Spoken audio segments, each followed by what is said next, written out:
Hello, everyone, and welcome to today's webinar. All attendees are muted and your video cameras are turned off. If you have questions for the speaker today, please use the Q&A feature. To do so, hover over the bottom of your Zoom screen and look for the Q&A icon. Once you select it, you can then type in your questions.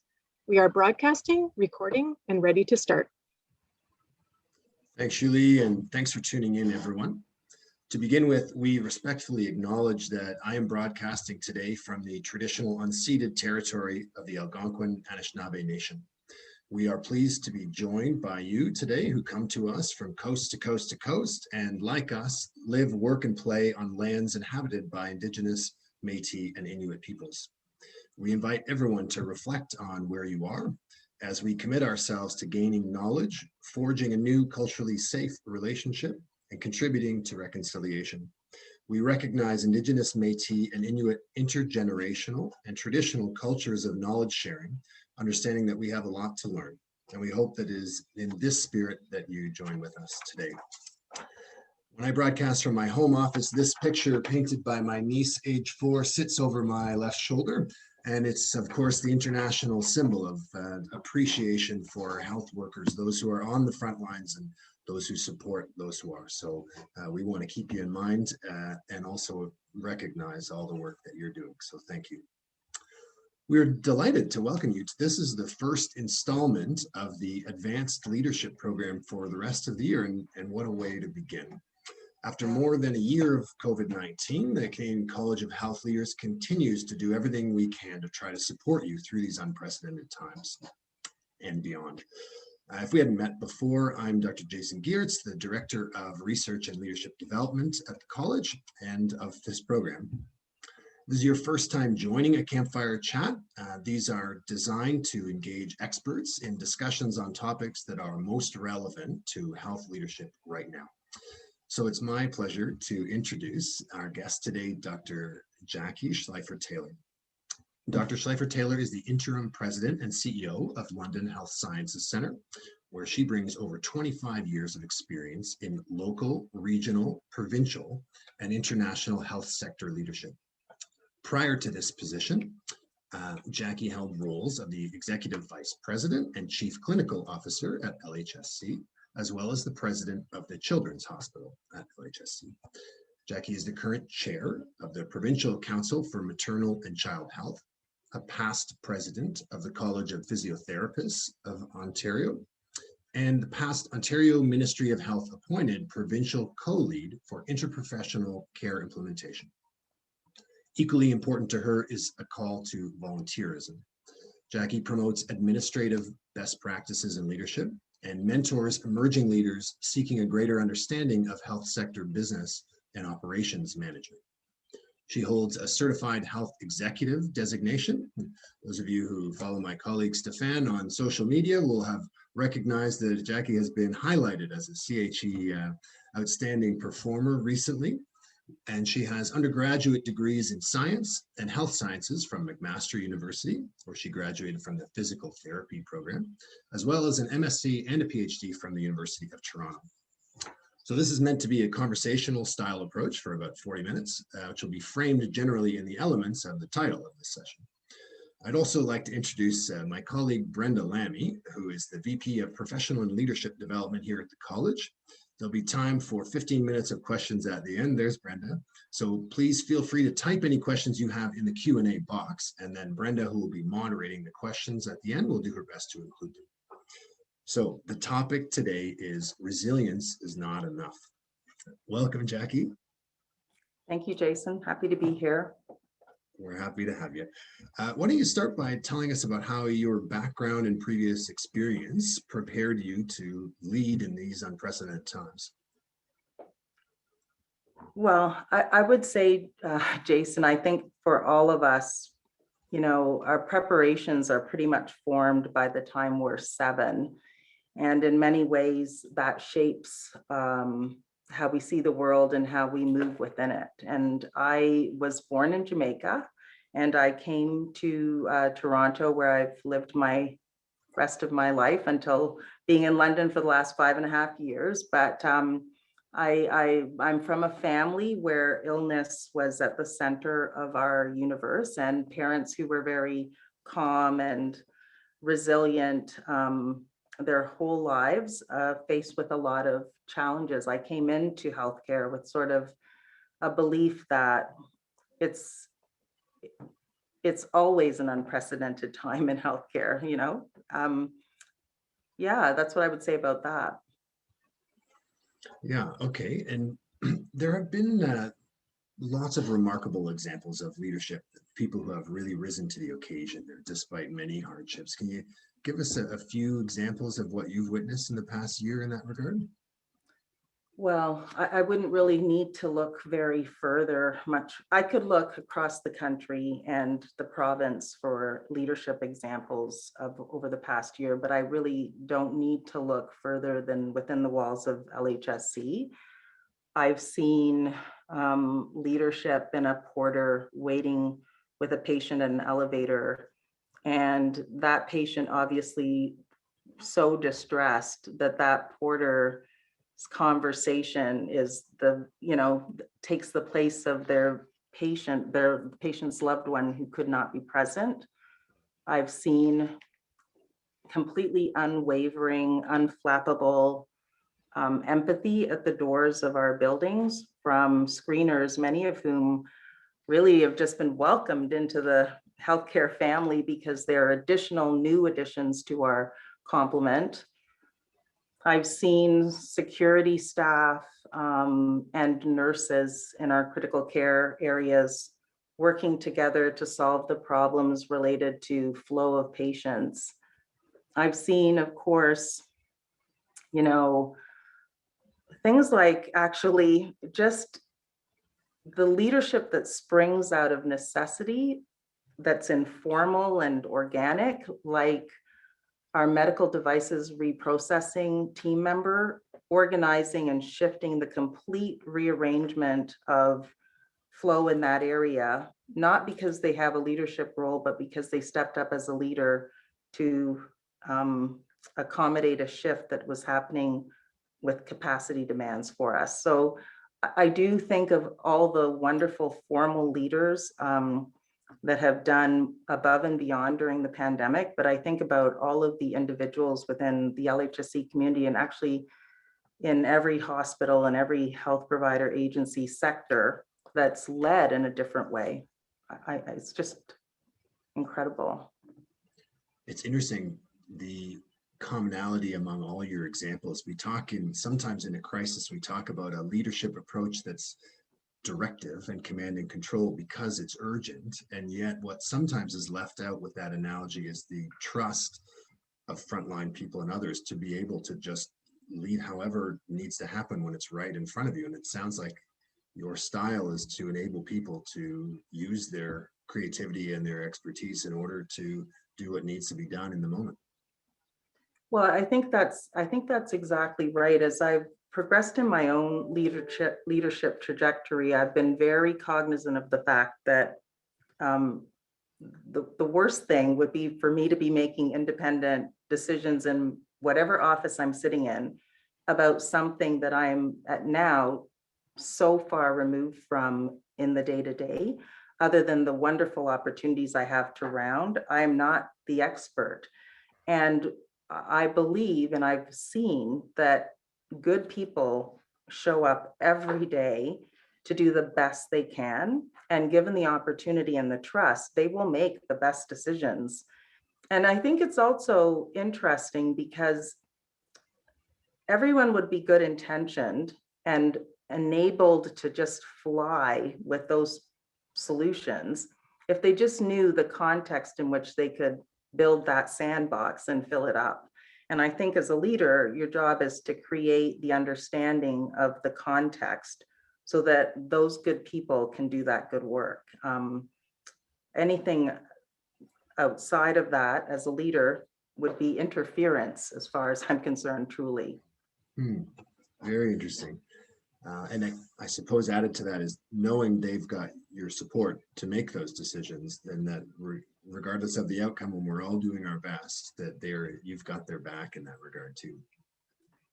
Well, I think everyone's different. As a leader, I believe trust is central um, to being able to actually lead effectively. If you're not giving that trust, you can't actually expect to have it in return. And so as a leader, I don't have a challenge with making decisions or calling something in a tough situation, even if that decision will be unpopular, because I know and I believe and I try in every instance to explain those circumstances and earn the trust of those I'm serving through my leadership, so that they can then dig into that goodwill bag and pull it out and say, okay, Jackie's made this decision, I don't like it, but I'm going to respect it and understand because I understand it. Trust is key. What a credit to your leadership, because those hard, unpopular decisions only work if they trust that you've got their best intentions in mind and that you've earned that over time, I think. So that's, I think, a real credit to you. The next question, you chose the title, Resilience is Not Enough. And we talk about resilience a lot. Why did you pick that one? Well, I'm a long distance runner. I haven't done a lot of that in a year, but I like to run. And I think of resilience, and the literal meaning is that you're able to spring back and you can quickly recover. In a marathon, though, it's really, really difficult to imagine recovery when you're not even sure how long it's going to last. And we're in a COVID marathon, it seems, at the moment. And at first, when we started in this pandemic, we were all sprinting, and you can't have resilience in a sprint, and even in a marathon for which you do not understand and have surety around the duration. Resilience isn't enough. And I think that when you recognize that you're in the situation and your neighbor's in the situation and your leader colleague is in the same situation, there has to be an intentionality around the self-agency you have as an individual with how you're going to show up. And I think at the top of my list, and learning for sure, reinforced over this past year, is that self-agency and intentionality about how you're going to show up has to be led with empathy. Because none of us before could imagine in every moment or know the circumstances that others are living with. But what the pandemic has done has exacerbated the realities of individuals who still show up every day to do their best for others. And so I do think it's not enough to just be resilient. I think we have to be very intentional in how we show up and put the empathy and hopefulness and confidence of the future front and center. I have two follow-up questions that aren't on our script. So marathon is 42.2 miles, right? I don't really know. So let's say there's a number. There's numbers. It's kilometers, Jaason. You might be dating yourself there. I was not a marathon person, but there's a number where it's over. And I wanted to extend the metaphor and say, at a certain point, if you can just get to enough of the next trees along the way, you'll finish the marathon. Where we are in the pandemic now, my perception is one of the trickiest things is there isn't a number. And so you're tired as you are as this marathon extends, but where is the end point is unclear. And psychologically, I think that's having a really difficult effect on people. Can you talk a little bit about the ambiguity regarding the final end point and how that affects how you show up? Okay, that's a great question that I didn't anticipate, and I love that you asked it. And this is just me. For me, this past year of pandemic has been overlaid with front and center conversations around anti-racism, health inequities. We've been thrust forward, fast forwarded in Ontario in our health system around health system sector-wide collaborations that would have taken years to form, yet they formed literally overnight. We've been thrust into a situation where conversations have been rich about not why we can't do something, but how we can do it. And the thing about a marathon or any long distance run is you might not know when it ends, or you're not familiar with the path, but you know that the path is going to be wonderful at the end of it. And that's how I feel about the pandemic. The duration isn't as daunting when I think about what will come out for all of us at the other end. And my hope and belief, actually it's stronger than a hope, I believe we're all going to come out richer in an understanding of how our health systems have to change for the better, how we serve to in an inclusive manner for all the populations we're entrusted with serving, and how we will show up as individuals in the privileged spots of leadership that we have today. Like that's really what I've been personally holding on to, because it can't be the way it was before. And I've searched my whole career for that catalyst, and I wouldn't wish it to have been the pandemic, but the thing that would signal it can't be like this anymore. And I feel like this is it. Considering we didn't I'm sorry, it's a very emotional thought. Considering we didn't discuss this question, that is about the most articulate description of what I've been trying to say in our research and webinars for almost a year now. And wow. I agree. If this isn't enough to force us to change, then to change the system, what is it going to take? So as you know, as I wrote to you in the invitation to join us today, I said there are so many things I want to ask you about, and we're going to get to them. But I want to ask one more question about what you said before about showing up, because I think in healthcare there are a lot of really high performing people who signed up for careers that are not 9 to 5, that are multifaceted, whether it's research and clinical practice or education. So this is what we know we signed up for, and yet I think the last year has been really tough for some of those people who are quite used to being able to pull it off and are finding it challenging. So where's the line between you have a choice of how you show up, and that's what your patients and families and colleagues need, and we're in real danger of burnout territory?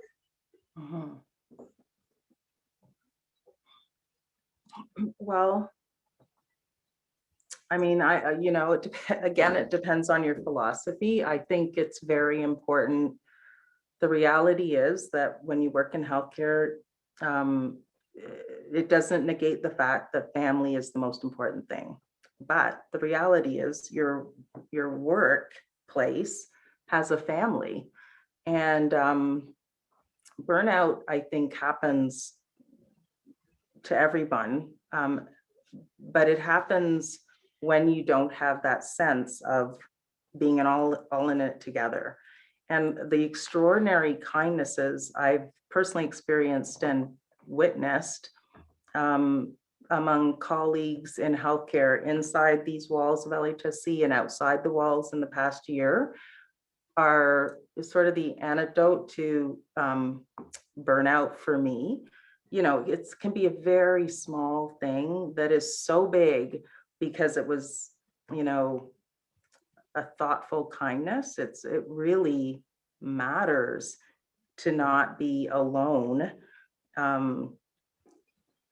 in what we're all facing. It sounds so simple I know it's back to what you learned from your mama before you were, just thoughtfulness and kindness and appreciation goes a long way. Mm. And So burnout is great, is a real thing, and I don't want to diminish that. But sometimes if you don't see it in yourself, having others who say, hey, we got this is all we can do in a circumstance we're in now. It reminds me of what you said earlier, that you often have no idea what's really going on under the surface with other people, and a small gesture may go a long way, particularly when the hardships are happening that we're not aware of. We've touched on the next one. So next topic. So you picked the first part of the topic, resilience is not enough, and I picked everything else that I want to ask you in this. Okay. So the first is, you've addressed some of the things I'm going to guess at first, but I want to ask you about women's leadership. So we'll just start with, how would you describe women's leadership, or the characteristics of, let's describe it? So a tricky question, because I'm not an individual who really wants to propagate notions about gender norms, or believing we have two genders in our world. Having said that, I've thought about the way in which women, and there's so many international and national and local examples of this, just show up 9 times out of 10 believing that they can make a difference, but not with an expectation of recognition or glory from it. Now, that is not to say that my wonderful male or other colleagues in leadership don't show up that way as well. I just recognize it so often in women leaders that I've had the pleasure of knowing or working with. They just seem selfless almost in their desire to contribute. And then there's often just a complete, I wouldn't say a complete absence, that wouldn't be obviously accurate, and I'm obviously broad strokes here, but ego's not really at driving, the whole thing, and kind of a self-effacing. And I know, I've also been so often approached about employment role opportunities and asked to mentor, for the same role. I'll have 3 women and 3 men connect with me and say, hey, Jackie, can you tell me about that role and what do you think? And the 3 men, might have 5 out of the 10 qualifications required. And the 3 women might have 8, 9 in all qualifications. And the only people doubting themselves about the possibility of their opportunity in that role are the women, honestly, almost to a person. And I find that fascinating. There's got to be someone doing studies about that. Yeah, but I don't know. I feel as though, having sat in this seat now, it's interesting, Jaason, you're asking me about this. I've from so many lovely people, now that I'm in this interim president CEO role, I had so many lovely pieces of advice, really goodwill advice extended to me. Things that ranged in everything from, I can't be too emotional, and I'm sure I'm going to have 12 people walk in and do a wellness check on me after this interview. But everything from, oh, Jackie, you got to wear suits every day, and you got to be a little different in how you show up. And I can't be that way. I don't see any point in that. It's not how I would lead. We'll see. I don't know what else to say about that. The authenticity is key, I think, for sure, as well. So you mentioned, and of course we all know, there have been so many wonderful women leaders front and center, locally and internationally, which has been fantastic. Bonnie Henry and others. So Is this a sign that there's a shift of gender imbalance in positional leadership roles that we can find encouraging, or how are we doing in that regard? But we're aware that things need to change. Are we on the right track, or is this a false representation of what's going on? I don't know. I'm a very optimistic person, and I absolutely think that individuals should be afforded success and appointments and opportunities based on only one thing: competency and skills. Having said that, I would just offer that it's a lot easier for someone to achieve an appointment or role, a job, if the individuals hiring them are familiar with how they look and how they show up.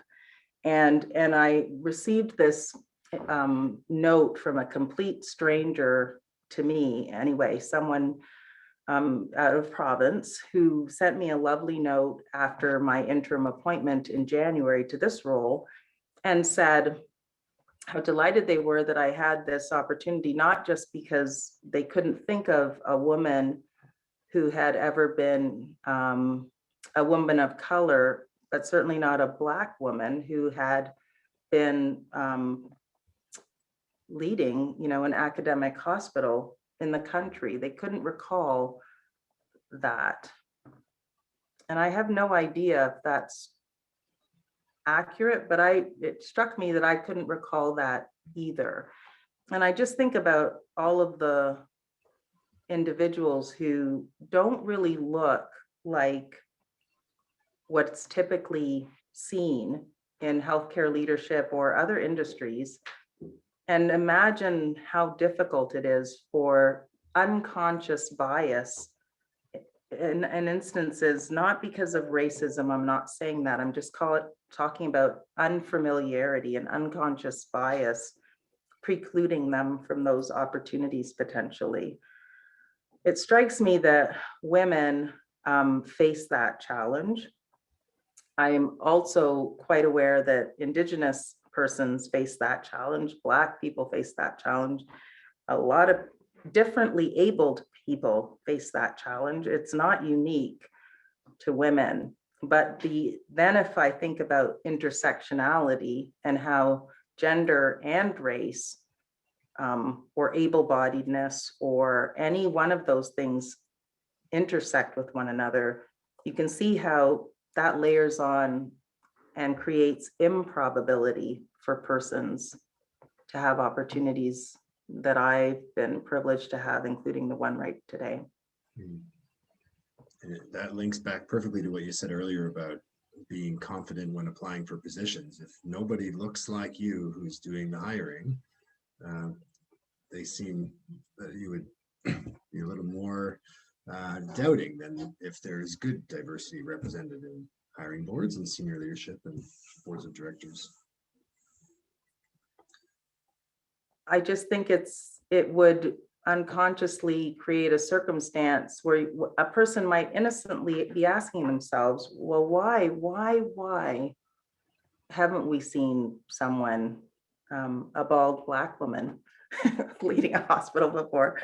But I know from my own career trajectory and the assumptions made when I've sat in spaces qualified to be in and assumed to be there taking minutes, or which is equally important, or other reasons. I know that that's just bias that's real. And I was saying to someone actually yesterday, I met with a group of a small group here of individuals, and I was explaining to them what I know is the experience that they were having of, 4 university degrees later, and I can be invisible in a room.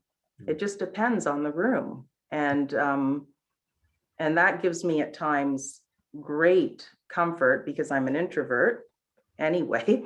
And sometimes I'm the one that has to, create the space to be seen. But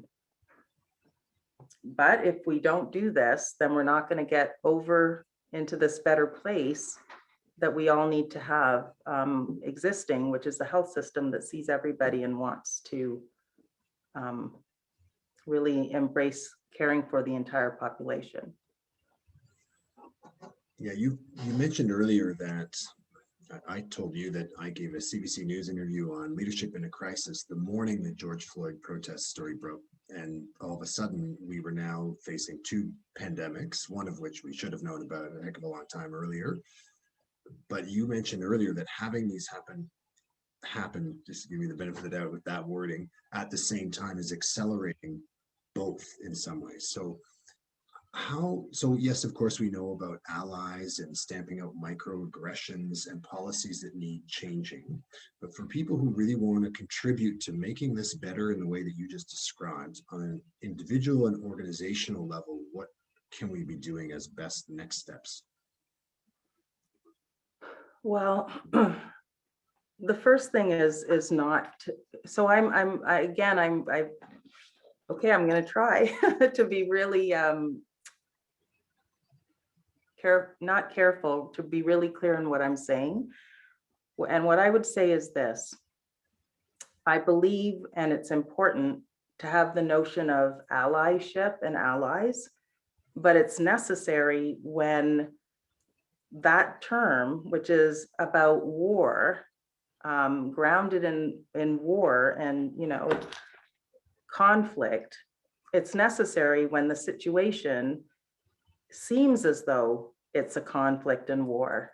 So I think that the important thing is not to be silent. When George Floyd was murdered, it made me immediately think of Dudley George in Canada, different situation, but something I remember deeply impacted by.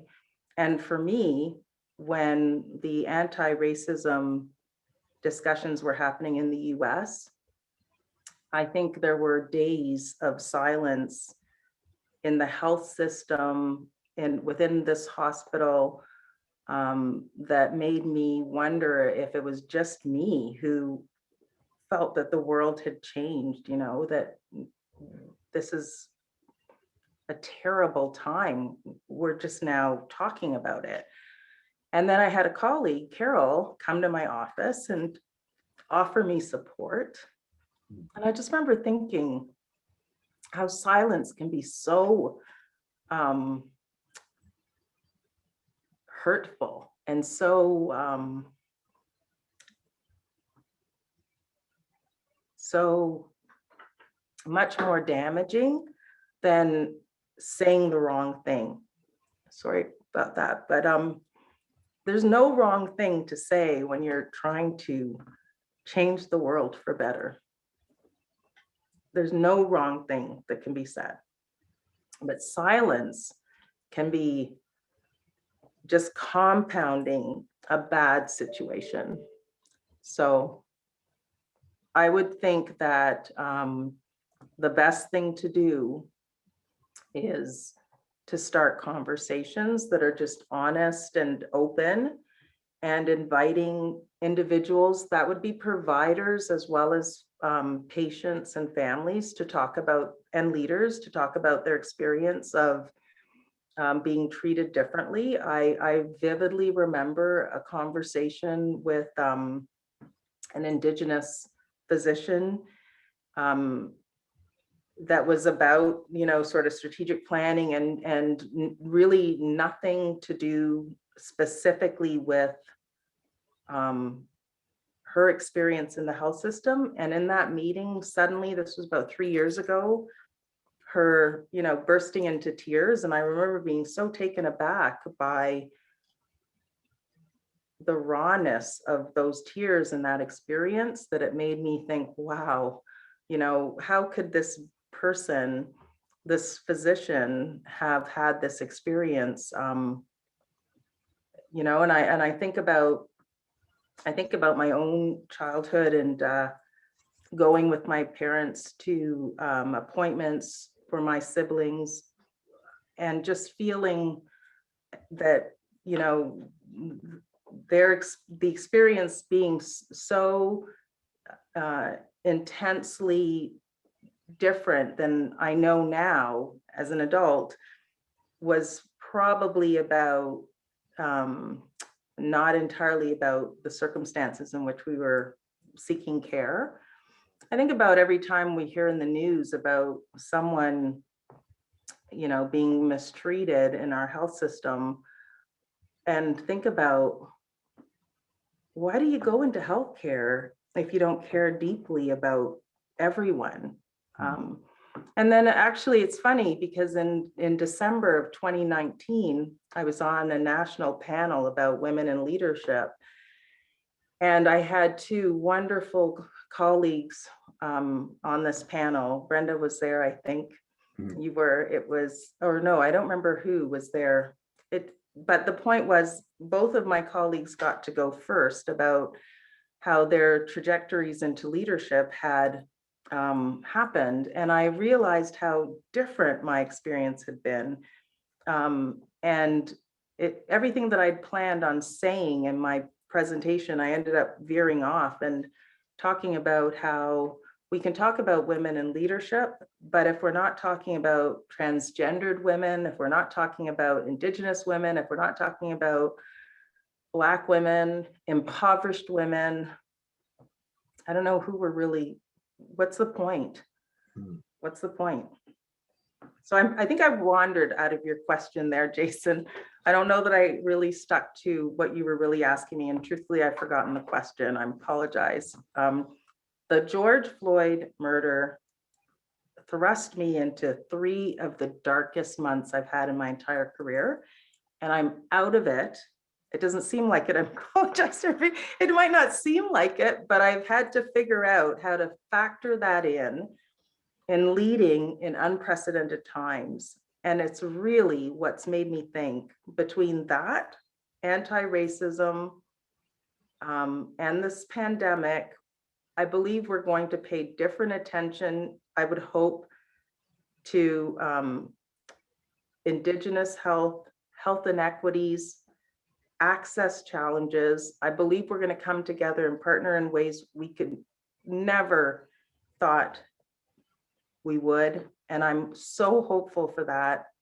I'm counting on it, quite frankly, and looking forward to it. I think that's just such a wonderful balance between the real and the optimistic, and the willingness to work towards a better future. That was so wonderfully articulate again. One last question on this point. You mentioned that the worst thing that we can do is be silent. How can we make sure that organizations are not being silent in certain practices or policies in that regard? How can we be certain? Well, so there's, I think what you were saying about being silent was in person to person and that kind of thing, but in terms of structurally in organizations, building towards the future you described, how can we make sure we're not silent and leaving people out from across the organization? I'll share this, that our board at LHSC has hired an individual to assist them. They did this a long time ago, to assist them in understanding diversity, equity, and inclusion, and belonging, and how that fits into the health system. And I commend them for their work. And several people, he happens to be a white guy, an older white guy. I don't think he would be offended by me saying that, because I've said it to him too. And people have asked me, how do you feel about that? Are you okay with that? And I said, and I responded and I hope, I'm thrilled for it. I'm thrilled for it for 2 reasons. One, I think his entity is a familiar shape and form that would have individuals hear what he would have to say differently. And I've looked into his heart. I'm completely confident about him as a human being. That's my opinion. And the second reason I'm grateful for it is because I've had to, as a woman of color, I've had to be the space creator. And that is exhausting. It's not that I don't have things to say and want to say them, it's just exhausting. I really, really appreciated a comment that was made at a meeting I was at a few weeks ago in our Western Ontario Health team. And someone, I wish I could remember exactly the name of the person, made a comment that they wanted to address health equity and equity period in our Ontario Health team, but they really didn't know how we would measure it. And I was so thankful for that honesty. And my comment and reply was, I could describe, if we had all day, you know, the microaggressions and the experiences that validate our need to work on this, and would create understanding around what that looks like and feels like. And but it is exhausting. And so I don't know, I don't have an answer, Jaason. I know LHSC is working it out and trying to figure it out, and I'm happy to support it. I think a lot of hospitals and parts of the system are trying to figure it out, and I look forward to, you know, seeing what sort of solutions are co-created. We're talking about systemic challenges that have existed for a long time and built up around assumptions, and you know, we just have to break down some of that and create new understandings. So I'm going to restrict myself to the 2 more minutes because I'm sure there's going to be lots of questions. So there are some we didn't get to, and I'm sure even with the double the time we wouldn't. But I guess my last question for you is just, we've got a large group of health leaders from across the country who are listening to this. In terms of final from me, advice on leadership in the pandemic right now, what kind of advice would you leave them with? I would literally offer the advice of extending as much empathy outward as possible, and also inward. We have had to make decisions, sometimes hour by hour, and the ability to forgive yourself for the inevitable mistakes that you are going to make as a leader has to be, you know, you just have to do it. You just have to forgive yourself for the mistakes you will make, if not today, tomorrow. And by then extension, have empathy for others who will show up to do their very best, but will invariably make mistakes. I think if we just rely on each other for that flexibility, we'll be okay. Well, thanks so much for that. And I'll come on right at the very end to thank you again, but I'm going to welcome Brenda to come back on, and I'll turn my camera off while we go to the question period. So thanks for now, Jackie, and I'll see you in a couple minutes. Thank you, Jaason. Hi, Jackie. Thank you so much. I've been listening so hard. Usually I've been taking notes and writing things down you say, because I just find it so inspirational about being silent in a room, and it depends on the room, and I can really relate, and so much resonates. And I hope you have a chance. I think we're going to try to save them. Some of the comments that have been coming in about your authenticity and your wisdom and your, is it a privilege to work with you? So we'll make sure that you get to see those, because I know right now we're focused on the conversation. There are some questions here. I'm just going to run through them as they come in. And this was typed in a bit earlier in the conversation around, do you see differences across roles when it comes to women being selfless, egoless, etc.? And in brackets, they have nurse versus physician versus executive. And this was when we were talking about the difference of. Do I see differences? Yeah, when it comes to women being selfless and egoless, and I would assume here in healthcare. You know, there are extraordinary leaders in every shape and form. I feel if I could answer the question in sort of obliquely, I would say in my experience and my view is that the most important thing is about every team member being viewed as equal, and every leader voice and thought be aimed at co-creating the system we want, and every voice and perspective being considered. I sometimes think, I'm a registered physical therapist, and I sometimes think about my first day at work and my first few years in practice, and the fact that I just showed up believing that the rest of the team, physicians, nurses, occupational therapists, pharmacists, would want my opinion and my voice around the care of that patient as much as they wanted theirs at the table.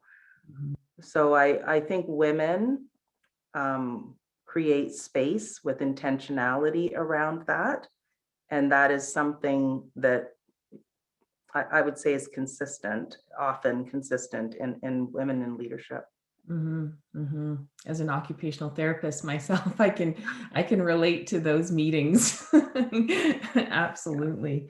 And I love what you're saying about this equal voice in creating systems change, because I'm being an optimist as well, and being hopeful that this pandemic is what is going to trigger health system transformation, because we can't go back to the way things were.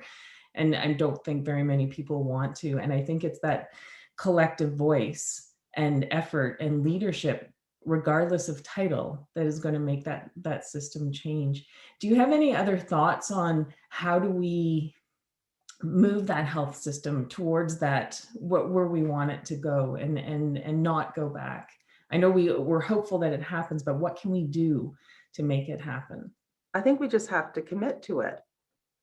I don't think we need to. I'm so inspired by the direction that Ontario is taking. I just want to give a shout out to our Ontario Health team and our Ministry of Health and Ministry of Long-Term Care, and just the way in which the system vision is unfolding. I believe that as leaders and individuals in the health system on any given day, our job is to move the dial forward. And that can be a nurse manager in a unit deciding something about the way in which we'll receive patients going forward, and that nurse manager talking to a someone in finance, and that idea making the change that maybe is on the agenda 2 years from now. Like we can do accelerated advancement of the system if we just commit to doing it. I think and commit to making mistakes and then fixing and learning as we go. I think healthcare is made up of perfectionists, and it's just always not necessary. It's actually never necessary to be perfect. And who is? Right. What did they say? Voltaire, that perfection is the enemy of the good, or the very good, something like that. Yes. There's a question here talking about unconscious biases. Most times, in quotes, unfamiliar faces and names are left out, misinterpreted, misunderstood. How do we handle this with this, especially in the health system? And do you have any advice?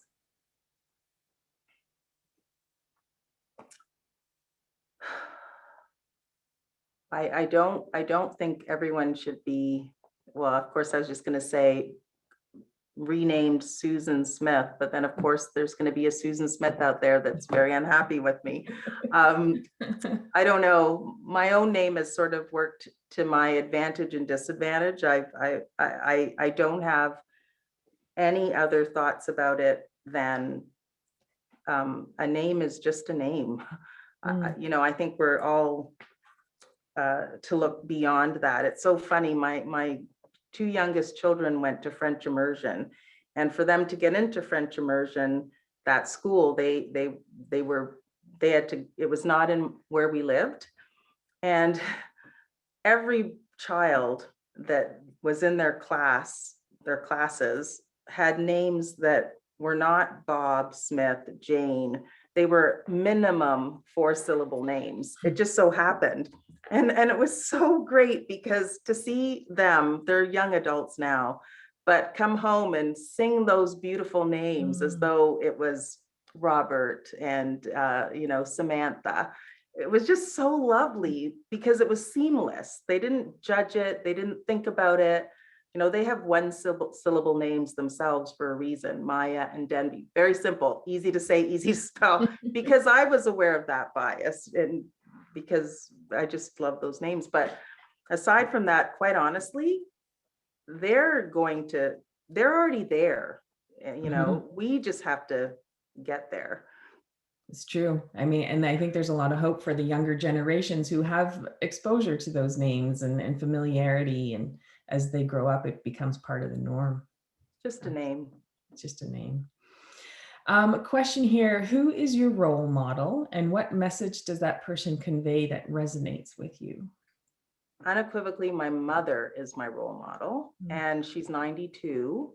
And the joke I tell about her is that when I turned 30, she phoned me on my 30th birthday and said, "Oh my God, Jackie, you are just entering the best decade of your life." Of course, on my 40th birthday, she called me and said, "Oh my God, Jackie, you are just entering the best decade of your life." And of course, my 50th birthday, I was like, we've had this conversation before. And she said, "Well, have we? Because today is a new day and you can choose if this is going to be the best decade of your life." And this is a woman who has buried 3 of her children due to illness. And her husband died 1 year into his retirement. And that's her attitude. So that's inspirational. Thank you. She's really great. And she's funny as all get out. Oh my gosh. So yeah, she's my role model. Wow. But I have others. I certainly have others. I would like to give a shout out to Professor Molly Verrier, who, because I did all my undergraduate degrees at McMaster, I wasn't known at U of T, and I boldly booked an appointment with her when she was chair of the physical therapy department, and introduced myself. And you know what? She was very kind and generous and supportive of me. I had to mention her.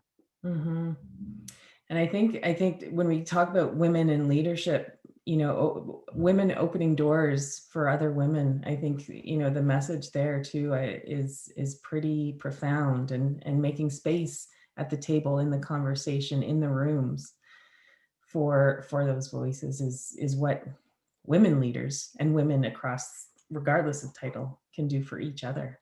Yes. And anyone really, it doesn't have to be women. No, I think though, it's more than opening the door, it's sponsoring. And, one of my close colleagues here in London talks about that. Dr. Andrea Lammi, she talks about that. It's more than just opening the door, because sometimes you need navigation. Sometimes you need someone to see you. It's very important, I think, for anybody. For anyone, but I think for women and women for women, really important to do that. Yeah. There's a question here about one of the first initiatives you took in your position was to round on the front lines. And what is the biggest takeaway from those experiences? Well, I didn't start that during my appointment, my interim appointment. That has been my practice my entire career, because the most important people are at the care delivery interface, full stop. And rounding is a way in which, as a leader, I believe, certainly I learn about the impacts of the decisions I'm making in my office, or we're making at different tables. It's an opportunity to hear from frontline workers of every group, just what's working and what's not. And frankly, it is always the inspiration hour or 2 hours of my week. Like it just is, because that's where you just see it in its purest form: commitment to care delivery, commitment to our teaching and research mandate, and commitment to the community. Hospitals are, vital in that way. And it's just, it lifts me up. It's an almost selfish thing, to be honest with you. It's a little selfish thing I do for myself. It might seem like it's for the staff. It's for me too. Great, thank you. Just one last question here. And and using your words, so hopefully you won't be offended here. Are there plans to celebrate you being the first bald Black woman leading and teach an academic teaching hospital? And it says, I think the visibility would inspire and support change, and I would be 100% behind that question and endorse that. I don't know that anyone's noticed. Wow. Yeah. And that's okay. That's okay. Well, I don't know that it is. There's not an answer. You're not really. Isn't. No.